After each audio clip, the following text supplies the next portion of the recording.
नीतीश और लालू एक बार फिर आमने सामने हैं। मुद्दा बिहार में बढ़ते अपराध का है। तो क्या वाकई बिहार में अपराध बढ़ रहा है? नीतीश कुमार बिहार में क्या क्राइम कंट्रोल नहीं कर पा रहे हैं? सुबह की पहली किरण के साथ ही बिहार की सियासत में आग लगी और आग लगाने वाला कोई और नहीं बल्कि वही लालू प्रसाद यादव हैं जो कभी जंगल राज की पहचान बने हुए थे। आज नीतीश कुमार को घेर रहे हैं क्योंकि बिहार में कानून व्यवस्था की ऐसी तस्वीर सामने आ रही है जिन्हें देखकर न सिर्फ आम जनता बल्कि विपक्ष भी सन्न है। पिछले 24 घंटे में हत्या की 4 वारदातें और वो भी राजधानी पटना में। दिन दहाड़े बीच सड़क पर बाइक सवार युवकों को गोलियों से भून दिया गया। महिला और उसकी बेटी की निर्मम हत्या कर दी गई। और इस खूनी खेल के बीच लालू यादव का एक ट्वीट आया जिसने सत्ता के गलियारों में हड़कंप मचा दिया। उन्होंने कहा कि नीतीश बताएं कि शाम 5 बजे से पहले घर में घुसकर कितनी हत्याएं हो रही हैं। क्या नीतीश कुमार जानते हैं कि उनके राज में 65,000 हत्याएं हो चुकी हैं? लालू बोले, नीतीश बीजेपी ने कानून व्यवस्था का अंतिम संस्कार कर दिया है। बिहार में इतनी भ्रष्ट, लापरवाह और कामचोर पुलिस कभी नहीं रही है। वही जेडीयू पलटवार करने में देर नहीं लगा रही। और उन्होंने कहा कि लालू प्रसाद यादव को अपराध पर बोलने का कोई हक नहीं है।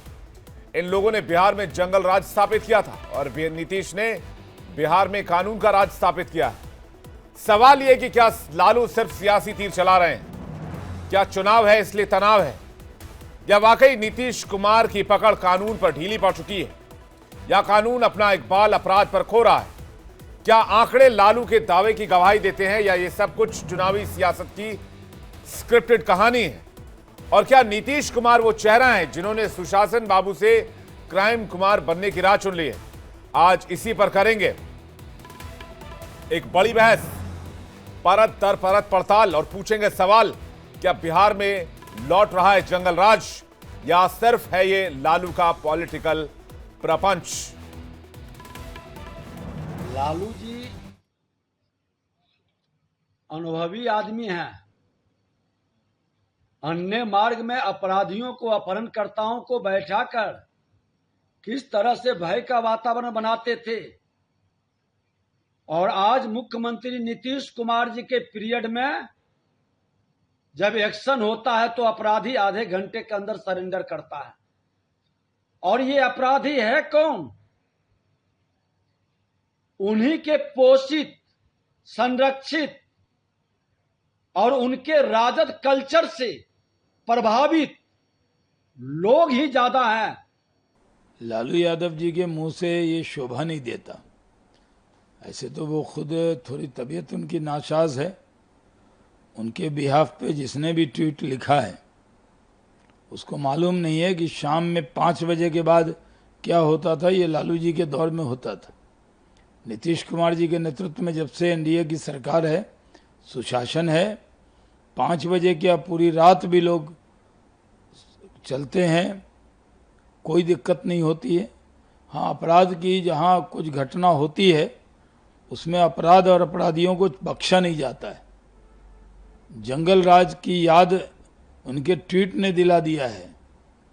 सेल्फ गोल कर रहे हैं लालू यादव। अब कहाँ का फिगर लेके क्या बोल रहे हैं? आप लोग भी तो पत्रकार हैं भाई। कहाँ का फिगर लेके लोगों को थोड़े भूल गया है लोग कि किस तरह यहाँ से किडनैपिंग होता था, किस तरह यहाँ से सारे उद्योगपति भाग गए, किस तरह यहाँ से सारे डॉक्टर, सारे जो प्रबुद्ध लोग थे पलायन कर गए उनके समय में। कानून का ही तो राज स्थापित किए नीतीश कुमार 20 साल में। कोई कह सकता है क्या किसी को पॉलिटिकल प्रोटेक्शन है? सारे क्रिमिनल तो वही मिलेंगे आपको, इसलिए वो कुछ भी बोल सकते हैं। चुनाव का समय आया है। अभी जो नरसंहार हुए बक्सर में, वहां गए, एक बार लालू जी उस परिवार को भी जाके देख। इन्हीं के महासचिव अर्जुन यादव की हत्या हुई है, वो गए। कुशवाहा यादव की हत्या हुई, एक बार चले जाते लालू जी। आरा में एक बच्ची के साथ बलात्कार करके गैंग रेप में मार दिया गया, बच्ची को ओवरडोज दिया गया, गए। लालू जी ने सही सवाल किया, लेकिन मैं लालू जी से जरूर आग्रह करूंगा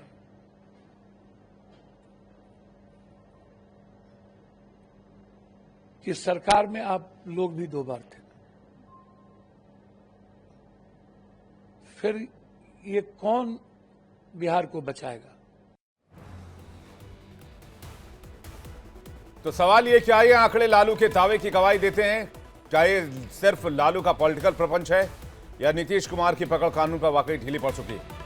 बातचीत करने के लिए मेहमानों का एक बड़ा पैनल। राहुल आनंद, प्रवक्ता बीजेपी, डॉक्टर राजकुमार रंजन, प्रवक्ता आरजेडी, जीएम शाइन, नेता जेडीयू, इसके अलावा राजकुमार पासवान, प्रवक्ता कांग्रेस पार्टी, और प्रोफेसर विनीत सिंह, प्रवक्ता एलजेपीआर हमारे साथ जुड़ रहे हैं। आप सभी मेहमानों का बहुत स्वागत है। और सबसे पहले शाहीन साहब, आपसे सवाल कि क्या वाकई कानून पर पकड़ बिहार सरकार की, नीतीश सरकार की ढीली पड़ गई है, जैसा कि लालू प्रसाद कह रहे हैं? 24 घंटे में 4 मर्डर। वो सपना देख रहे हैं, उनको सपने में कौन रोकता है? 4 मर्डर। जहां तक बात है कि देखिए, कानून अपना कार्रवाई कर रहा है। आप मानते हैं कि आबादी कितनी है हमारे बिहार की? हमारे एक डिस्ट्रिक्ट की आबादी जो है वो 150 करोड़। तो ये जो बता रहे हैं कि भाई कानून व्यवस्था बिगड़ी है, वो अपने जमाने का देख ले। उनके जमाने में क्या चल रहा था कि जैसे भी आपके पैनल पे शाहनवाज जी भी बता रहे थे, संजय झा जी भी बता रहे थे, रात के 9 बजे के बाद तो एक वो चंबल घाटी का खौफ था पूरे बिहार के अंदर। सड़क पर कोई नहीं चलता था। औरत तो क्या दूर, मर्द सड़क पर चलने की हिम्मत नहीं लाता था। आपके पेट्रोल पंप शाम को 6 बजे बंद हो जाते थे। कितने पेट्रोल पंप उसको लूटा गया उस जमाने में। ये जो कम से कम उनको चाहे कि वो अपने दामन पे नजर दे। रही बात हमारी सरकार की, जहां तक हमारी सरकार सेंटर में भी और स्टेट में भी, जहां तक हमारी सरकार का सवाल है, और हम उन लोगों को किसी को बख्शा नहीं जाएगा। जिसने भी कोई गलत हरकत की है वो सड़ेगा जेल के अंदर, उसको छोड़ा नहीं जाएगा। और ये तो हमने कभी समझौता किया नहीं है कानून व्यवस्था के साथ। ठीक है, जहां पर ये लोग जो हरकतें कर रहे हैं, उस हरकतों को, और गुंडे हैं कौन? वो गुंडे हैं इन लोगों के पार्टी के। उनको छूट मिली है बिकॉज उनको सपोर्ट है आरजेडी का और इनके लीडरों का, इनके नेताओं का। उन्हीं को पकड़ पकड़ के हम लोग जेलों में भर रहे हैं। पिछले 6 सालों से तो यही काम चल रहा है। कितने लीडर इनके जेलों में बंद पड़े हैं, जिनके करप्शन केसेस है, जिनके मर्डर केसेस है, जिन्होंने लोगों की हत्या की है। और इन सब चीजों को मैं यकीन दिलाना चाहता हूं सरकार की तरफ से, किसी को नहीं बख्शा जाएगा। हर एक को जो है पकड़ के जेल में भरा जाएगा। शाहीन साहब, आपने कहा कि भाई लालू प्रसाद यादव जी अपना कार्यकाल देख लें। लालू प्रसाद यादव के कार्यकाल की सजा जनता उन्हें दे रही है। 2005 से सत्ता से बाहर हैं, 20 साल हो गए। क्या आप चाहते हैं, अगर आप कंपैरिजन कर रहे हैं, तो वो सजा आपकी पार्टी को मिले या फिर आपके सीएम को मिले? आप भी 20 साल बाहर रहना चाहते हैं सत्ता से? आपकी बात का जवाब मैं देना चाहता हूं। जहां तक मैंने पहले कहा कि सबसे ज्यादा हमारे बिहार की जो आबादी है वो भी आप देख रहे हैं। और पुलिस में जितनी भी हमने भर्तियां की, वो भी, और भी हमें बहुत भर्ती करने की जरूरत है। बहुत कानून व्यवस्था, हम ये कभी ये नहीं मानेंगे कि नहीं हम 100% जो है बिल्कुल सही है। हमें और कानून व्यवस्था को और मजबूत करना है और स्ट्रांग करना है। और जहां तक आपने कहा कि देखिए, आज की डेट में आपके सड़कें, आपके स्कूल, आपके हाईवे, आपके ट्रेन, 9 एयरपोर्ट्स, कोई छोटी बात नहीं है। बिहार के अंदर इतना किसी स्टेट में नहीं है। किसी स्टेट में 2 एयरपोर्ट से ज्यादा नहीं है। और 9 एयरपोर्ट हमारे यहाँ पर जो है आने वाले इस समय में खुल रहे। बहुत काम हो रहा है आने वाले इन सालों में, और भी बहुत ज्यादा काम होगा। बिहार एक वक्त आएगा, जैसे आप बता रहे हो कि Maharashtra as a financial capital of the country, Bihar financial capital बनेगा। लेकिन उसके लिए हम सब लोगों को थोड़ा सा इंतजार, पुलिस में और मजबूत करने की, और भर्ती, और हमें पुलिस को स्ट्रांग बनाना है, और भी इनको जो मॉडर्न हथियार है वो देने की जरूरत है। और उसका काम नीतीश सरकार, बिल्कुल सरकार अपनी जिम्मेदारी निभा रही है और काम करेगी भी, और काम कर भी रही। ठीक है रंजन जी, चुनाव है इसलिए सियासी तनाव है क्या? बिहार के अपराध की चिंता इससे पहले आरजेडी को बहुत रही हो, ऐसा लगता तो नहीं है? बहुत है। नेताओं से और हमारे प्रवक्ता, जेडीयू के जो प्रवक्ता हैं अभी, और पिछले जो आपने सुनाया, 2-3 महत्वपूर्ण जो जेडीयू के लीडर हैं और बीजेपी के जो उप मुख्यमंत्री हैं, उनका स्टेटमेंट, ऐसा लगता है कि जैसे सरकार में ये हैं, इनके काम के ऊपर पूछिए तो ये दूसरे पर आरोप लगाकर अपने आप को बचाना चाहते हैं। 20 साल से आप सरकार में हैं, सत्ता में है, शासन व्यवस्था आपके हाथ में है, और अभी तक आप अपनी शासन व्यवस्था की बात नहीं करके लौट जाते हैं 20 साल पहले की बात। अरे अभी क्या हो रहा है, इस पर बात होनी चाहिए। एट प्रेजेंट आप देखिए, प्रभात खबर की जो सूचना है, पटना में 4 महीने में 116 व्यक्ति से अधिक मर्डर हो चुके हैं पटना में, जबकि 7 आईपीएस है, 22 एसीपी डीसीपी है, डीएसपी हैं। हर थाने के ऊपर एक डीसीपी लगे हुए हैं। हैरानी होती है, पटना जैसे जिले में 116 मर्डर, 48 लूट, 36 बलात्कार और 10 डकैती की घटनाएं हो रही हैं। जरा सोचिए कि ये रिपोर्ट क्या कह रही है। जब पटना की स्थिति है, जहां बिहार की राजधानी है, तो दूसरे अन्य जिलों में जहां पुलिस व्यवस्था है, दूर दूर के गांव के दूर दराज में सब डिवीजन स्तर पर थाना की व्यवस्था है, वहां क्या हो रहा होगा। सवाल है कि बिहार में लगातार जो घटनाएं घट रही है, ऐसा लगता है कि जैसे सरकार और माफियाओं का, अपराधियों का एक सामंजस्य स्थापित हो गया है। सरकार की पकड़ नहीं है। ऐसा लगता है कि शासन व्यवस्थाएं मुख्यमंत्री के आवास और कार्यालय से नहीं होकर कहीं और से हो रहा है। रंजन भाई, आपके आरोप और एनसीआरबी के आंकड़े मेल नहीं खाते हैं। जेडीयू ने एक हफ्ते पहले दावा किया, एनसीआरबी 2022-23 का आंकड़ा ये कहता है एनसीआरबी की रिपोर्ट बिहार में प्रति लाख पर अपराध दर 277.1 है, जबकि राष्ट्रीय औसत 422.2 है, जो कि राष्ट्रीय औसत से काफी कम है। 16 ऐसे राज्य हैं जो अपराध के मामले में बिहार से ऊपर हैं। उसके लिए आरजेडी कुछ नहीं बोलती है। आरजेडी को सिर्फ बिहार दिखता है, क्योंकि बिहार में आरजेडी की सियासत चलती है। रंजन जी, एनसीआरबी की रिपोर्ट विवेक जी मेरे पास भी है। एनसीआरबी की रिपोर्ट में 60,000 हत्याएं हो चुकी है 20 सालों में, 25,000 बलात्कार हुए हैं, 1 लाख किडनैपिंग की घटनाएं हैं और 3 लाख चोरियां हो चुकी हैं। हैरानी होती है कि ये इस तरह के आरोप लगे हुए हैं सरकार पर, और सरकार अपनी बात नहीं करती है। जो घटनाएं अभी घट रही है, और बिहार के मंत्री जाते हैं मुजफ्फरपुर, बलात्कार, जिन बच्चियों का बलात्कार हुआ उसके पिताजी से पूछते तुम अपने बेटे का क्रिया खाओ। हैरानी होती है कि इतना संवेदनहीन सरकार कैसे हो सकती है। शासन व्यवस्था और सरकार की जो अपराधी से ऐसा लगता है कि जो सामंजस्य स्थापित है, उन दोनों में जनता और सरकार के बीच इतनी दूरियां बढ़ गई है कि जनता त्रस्त है अपराधियों। ठीक है, राहुल आनंद जी के पास आ रहे हैं। राहुल आनंद जी, क्या कानून का इकबाल खत्म हो रहा है बिहार में अपराधियों के ऊपर से? कानून का खौफ, डर? विवेक जी, चर्चा की शुरुआत करने से पहले आपको कुछ जानकारी देना चाहेंगे, जो साझा करना चाहेंगे। देखिए, एक बहुत पुरानी कहावत है, नजरें बदलो तो नजारे बदल जाते हैं। देखिए, 2005 से नीतीश कुमार जी के नेतृत्व में जब से एनडीए की सरकार आई है, तब से कानून व्यवस्था निश्चित रूप से मजबूत हुई है। और जो ये एनसीआरबी के जो डाटा के जो बातें ये कर रहे हैं, खास करके अगर हम अपने विषय पे बात करें, तो ये जानना बहुत अहम हो जाता है कि एनसीआरबी के डाटा 2004 से 19 तक में अगर हत्याओं के बारे में अगर हम बात करें तो 21% की कमी आई है। और इसके अलावा अगर हम बात करें अपहरण जैसे गंभीर अपराधों पे, तो उसमें 82% की कमी आई है।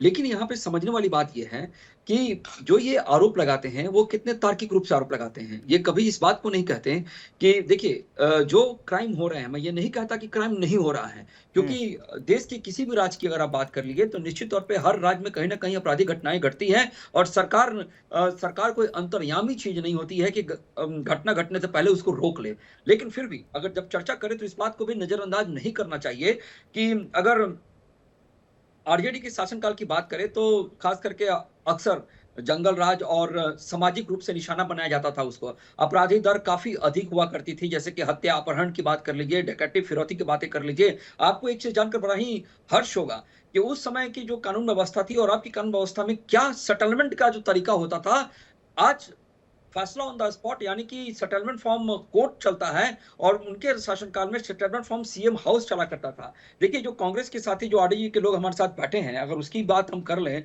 तो आज राहुल गांधी जी भी बिहार की धरती पे आ रहे हैं, घूम रहे हैं, जा रहे हैं, हर जगह अपने प्रचारों को कर कर।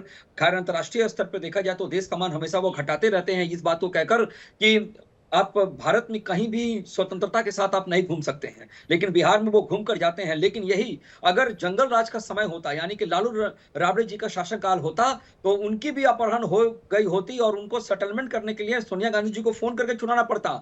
अगर बात करें क्या परिवर्तन हुआ इसके ऊपर, तो मैं आपको बता देता हूं कि सुधार के संकेत को समझने के लिए 4 चीज काफी जरूरत है। पहला कि फास्ट ट्रैक की स्थापना, 2005 में फास्ट ट्रैक की स्थापना की गई और जितने भी आपराधिक मामले हुआ करते थे उसका निपटारा होता था और बहुत तेजी से होता था। आप देखिएगा कहीं भी बिहार में गैंग वार नहीं होता है। इसके पहले बिहार में निश्चित रूप से गैंग वार की समस्याएं हुआ करती थी। पुलिस भर्ती और सुधार की बातें करनी चाहिए।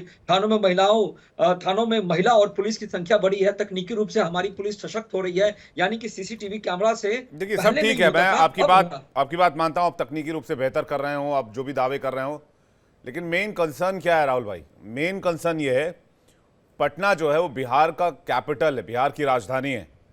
पिछले 4 महीने में पटना में 115 से ज्यादा मर्डर हुआ।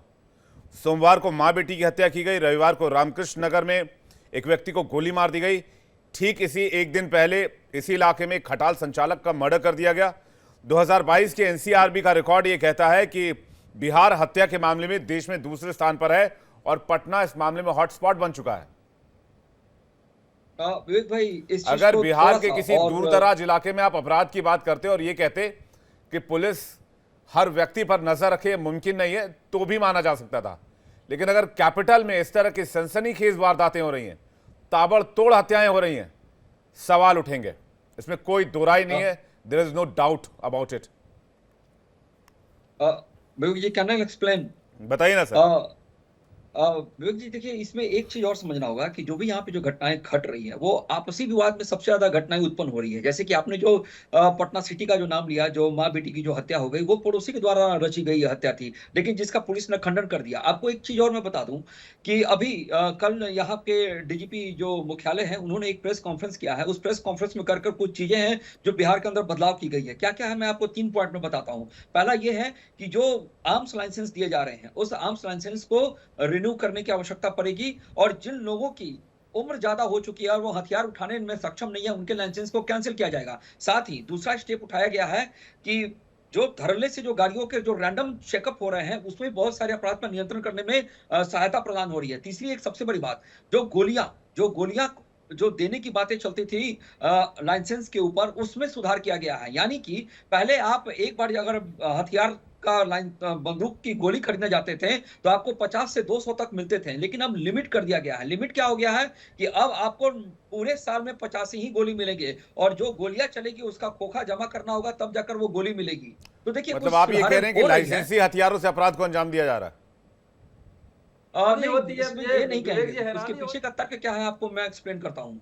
देखिए, पहले क्या होता था कि आपको जब आपके लाइसेंस के ऊपर जो गोलियां मिलती थी और जो कट्टे में नहीं, आप ये कह रहे हैं अपराधी जो है वो लाइसेंसी हथियार से गोली मार रहे हैं? नहीं, मेरे कहने का तात्पर्य आप समझिए, जो लाइसेंस निर्गत किया गया है उस पे अनलिमिटेड गोली लेने की पहले वकालत की गई थी। यानी कि एक बार में मतलब लोग लाइसेंस पे हथियार लेते हैं, उसके बाद अपराध करते हैं, मर्डर को अंजाम देते हैं। जो ब्लैक मार्केटिंग, नहीं, जो गोली का जो ब्लैक मार्केटिंग होता था ना, उस पर रोक लगा दिया गया है। ये कल डीजीपी ने प्रेस कॉन्फ्रेंस करके इस चीज को क्लियर किया है। मैं पता नहीं आपका ये तर्क मैं कैसे हजम करूं, लेकिन अपराध के कंट्रोल से लाइसेंसी हथियारों का क्या लेना देना? जल्दी से प्लीज आप इसको कंप्लीट कीजिए, फिर मैं जा रहा हूं। कांग्रेस के प्रवक्ता और एलजीपीआर के प्रवक्ता काफी देर से वेट कर रहे हैं। कभी क्या होता था कि आर्म्स लाइसेंस को दिखाकर जो गोलियां थी उनको ब्लैक मार्केटिंग किया जाता था, और खास करके जो ब्लैक मार्केटिंग करते थे वो कम उम्र के जो लड़के हैं, यानी कि 15 से 16 साल के जो बच्चे हैं, जो आपराधिक घटनाओं को अंजाम दे रहे हैं। राजकुमार पासवान जी, क्या आपको समझ आ रहा है? मुझे तो राहुल आनंद जी जो बता रहे हैं वो मेरे गले से नहीं उतर रहा, आपको क्या लग रहा है? देखिए, इस सरकार की यही स्थिति है, वस्तु स्थिति यही है कि बेशर्म सरकार है और अपनी झूठी डाटा पेश करते हैं ये, और झूठी डेटा लेकर के बैठे होते हैं। सच्चाई तो ये है कि हाथी के दांत दिखाने के कुछ और खाने के कुछ और होते हैं, खाने कुछ और दिखाने के कुछ और होते हैं। आपको बता दूं कि ये हमारे बीजेपी के जो प्रवक्ता साहब बैठे हुए हैं, अभी राहुल गांधी जी के किडनैपिंग की बात करा। इनको नहीं पता है कि अमित शाह जी जब तरीपार हो गए थे तो किस तरह की क्या हुई थी। अब बिहार की घटना में इतना अपराध चरम सीमा पे है और ये सरकार अपराधियों को संरक्षण देने में लगी हुई है। आपको बता दूं कि ये कह करके ये लोग हाथ धो लेते हैं कि उनकी आपसी रंजिश थी, उनका पड़ोसी से झगड़ा था। अरे भैया, आप लॉ एंड ऑर्डर आपका बिल्कुल फेल है बिहार में। आप जंगल राज की दुहाई देते हैं। क्या अभी बिहार में कांग्रेस पार्टी की सरकार है, हमारा मुख्यमंत्री है, हमारे गृह मंत्री है? आपकी बेशर्मी का हद पार कर दिया है आपने, और आप दो मत लगाने में रहते हैं इंडिया गठबंधन पे, कांग्रेस पे, अपनी जिम्मेवारी से पीछे भागने में लगे हुए रहते हैं। अब ये बीजेपी एनडीए की सरकार, नीतीश की सरकार बिल्कुल फेल है, चाहे वो लॉ एंड ऑर्डर हो, चाहे फास्ट ट्रैक कोर्ट की बात हो, चाहे और भी नेपाल के रास्ते वो आता है। आपको बता दूं कि ये लोग अजीत को संरक्षण दे रहे हैं, बहुत राजनेताओं के साथ